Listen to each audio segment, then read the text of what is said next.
Shalom saudara yang dikasihi oleh Tuhan Yesus, mari kita melanjutkan pembahasan kita dengan tema Sumpah Ilahi, konsekuensi dari ketidakpercayaan. Ibrani 3 ayat 11, demikianlah firman Tuhan. Sebab itu aku bersumpah dalam murkaku, mereka takkan masuk ke tempat perhentianku.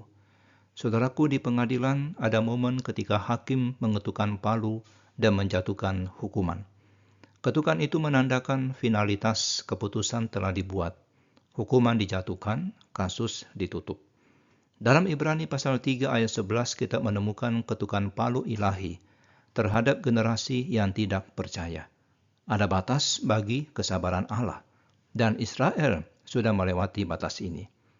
Ayat ini menggambarkan keputusan tegas Allah terhadap orang-orang yang tidak percaya.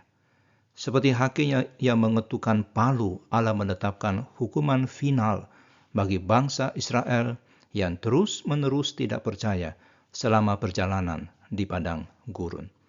Saudara, bagian-bagian penting dari ayat ini adalah kata sebab itu, menunjukkan bahwa keputusan Allah adalah akibat langsung dari ketidaksetiaan Israel. Kemudian kalimat kedua, aku bersumpah, menekankan bahwa keputusan ini mutlak dan tidak bisa dibatalkan. Dan kata yang ketiga adalah dalam murkaku, menunjukkan bahwa ketidakpercayaan mereka telah membangkitkan amarah Allah. Dan kemudian dikatakan mereka takkan masuk ke tempat perhentianku. Hukuman yang dijatuhkan adalah mereka tidak akan memasuki tanah perjanjian. Saudara, meskipun perhentian ini merujuk pada tanah Kanaan, maknanya lebih dalam adalah tentang perhentian spiritual yang Allah sediakan.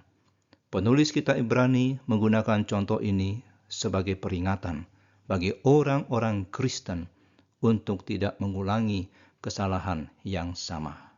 Pelajaran bagi kita, ketidakpercayaan yang terus-menerus itu punya konsekuensi yang serius. Allah menghendaki iman dan ketaatan yang sungguh-sungguh. Dan ada perhentian spiritual yang tersedia bagi kita sekarang ini melalui Kristus, kalau kita percaya. Dan kita harus berusaha memasukinya dengan iman yang tulus. Pesan ini bukan untuk membuat kita putus asa, tapi untuk mengingatkan kita akan pentingnya iman yang setia dan bertahan. Mari kita berdoa. Allah yang Maha Kudus, kami mengakui beratnya ketidakpercayaan dan pemberontakan kami.